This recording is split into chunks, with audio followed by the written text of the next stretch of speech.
கடலூர்ல இளைஞர் கொலை செய்யப்பட்ட சம்பவத்தில் யூடியூப் பார்த்து வெடிகுண்டு தயாரித்தது தற்போது அம்பலமாகி இருக்கிறது. கூடுதல் விவரங்களோடு இணைகிறார் செய்தியாளர் தேவநாதன். வணக்கம். இந்த சம்பவம் தொடர்பான விவரங்கள்.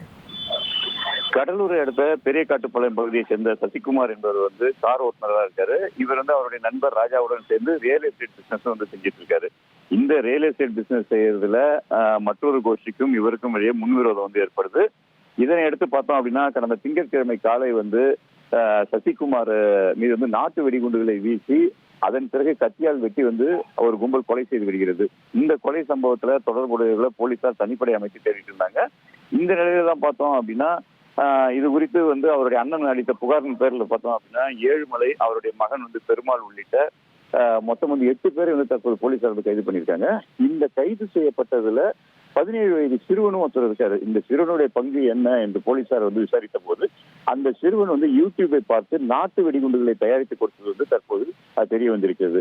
இந்த நாட்டு வெடிகுண்டுகளை பாதுகாப்பாக அந்த பகுதிக்கு கூரையில் வைத்து அதன் மீது கீரை கட்டுகளை அடுக்கி பாதுகாப்பாக சந்தேகம் வராதபடி அந்த சம்பவம் நடைபெற்ற பகுதிக்கு கொண்டு வந்திருக்கிறார். அதன் பிறகு இந்த வெடிகுண்டுகளை பயன்படுத்தி அவரை நிலைக்குலையை செய்து, சசிகுமாரை நிலைக்குலையை செய்து அதன் பிறகு இந்த கொலை சம்பவமாக நடந்திருக்கிறது என்று காவல்துறை தரப்பில் தெரிவிக்கப்பட்டிருக்கு. தற்போது கைது செய்யப்பட்ட 8 பேர் நீதிமன்றத்தில் ஆஜர்படுத்தப்பட்டிருக்காங்க.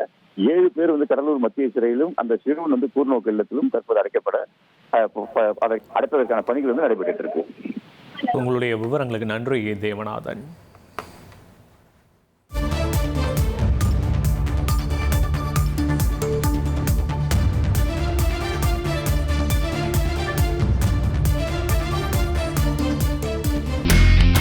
இனி செல்லும் இடமெல்லாம் செய்தி.